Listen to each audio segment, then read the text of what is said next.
Morning বন্ধুরা, আমি আবার রান্নাঘরে চলে আসছি। আমি আজকে কাতল মাছের ঝোল বানাবো। তো এখন কড়াই গরম হয়ে গেছে, আমি কাতল মাছগুলো ছেড়ে দিব। মাছগুলো ভাজা হয়ে গেছে, আমি এখন তুলে নিচ্ছি। মাছের মশলার জন্য একটু কাঁচা লঙ্কা, একটু আদা, 1-2 কোয়া রসুন এবং পেঁয়াজ, এগুলো সব এখন সুন্দর করে আমি পেস্ট করে দিব। আর তার উপর থেকে একটু জিরাও দিব, দিয়ে সুন্দর করে পেস্ট করে নিতে হবে। এতদিন মিক্সচারে পেস্ট করেছি, মিক্সচারের পেস্ট রান্না অত খুব একটা টেস্ট হয় না।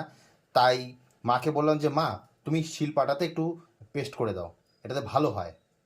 শিলপাটাটা দিয়ে যদি মশলা বাটা যায় তাহলে রান্না খুবই টেস্ট হয়। মাছ ভাজা তেলেই আমি এখন ফোড়ন দিয়ে দিচ্ছি সামান্য পরিমাণে গোটা জিরা, একটা গোটা পেঁয়াজ কুচি। পেঁয়াজটা হালকা বাদামি কালার হয়ে আসছে, আমি এখন এর উপর থেকে দিয়ে দিব কেটে রাখা আলু আর টমেটো। সুন্দর করে নেড়ে চেড়ে আলু টমেটোটাকে ভেজে নিতে হবে ভালো মতো। আলুটা সুন্দর করে লাল করে ভাজা হয়ে গেছে, আমি এখন এর উপর থেকে বেটে রাখা মশলাটা দিয়ে দিব। বন্ধুরা, এটা বেটে রাখা মশলাটা যেটা আপনাদেরকে আগেই দেখিয়েছিলাম, তাই বলার কিছু নেই। এর মধ্যে কী কী দিয়েছি আপনাদের আগেই দেখিয়েছি। তো এখন আমি এটা এর মধ্যে দিয়ে দিচ্ছি।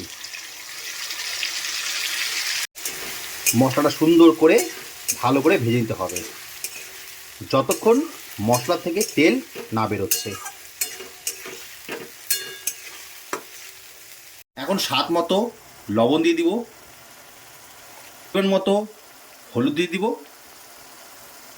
কারণ ভালো করে নেড়ে চেড়ে ভাজতে হবে। একটু কালারের জন্য, সুন্দর কালারের জন্য একটু কাশ্মীরি লঙ্কা দিয়ে দিচ্ছি অল্প করে, যাতে কালারটা, ফ্লেভারটা খুব সুন্দর কালার হয়। কারণ যেহেতু কাঁচা লঙ্কা দিয়েছি, তো কাঁচা লঙ্কা দিলে তো রান্নাটা সবুজ হয়ে যাবে মাছের ঝোলটা, তাই ঠিক সামান্য কালারের জন্য দিলাম। থাকবো না, এখন না ঢেকে এটাকে সুন্দর করে ভাজতে হবে। এভাবেই কষাবো ভালো মতো। মশলাটা যত ভালো কষবে ততই সুন্দর টেস্ট হবে, মাছ ঝোলটা ততই টেস্ট হবে। ভালো মতো কষে নিতে হবে, এটা ঢাকা যাবে না, এভাবেই বানাবো। মশলাটা ভালো মতো কষানো হয়ে গেছে, আর পাশের গ্যাসে গরম জল বসানো আছে, সেটা এখন দিয়ে দিব। ঝোলটা ফুটে গেলেই ভাজা মাছগুলো এর মধ্যে দিয়ে তারপরে ঢেকে রাখবো। ঝোলটা ফুটে গেছে, এখন ভাজা মাছগুলো দিয়ে দিচ্ছি,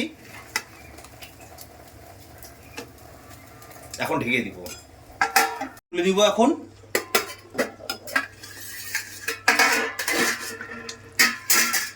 ধনিয়া পাতা দিয়ে, উপর থেকে ধনিয়া পাতা দিব এখন। ধনিয়া পাতা দিয়ে নামিয়ে দিব। আমার মাছের রান্না কমপ্লিট হয়ে গেছে। বন্ধুরা, আমার মাছের রান্না কমপ্লিট হয়ে গেছে।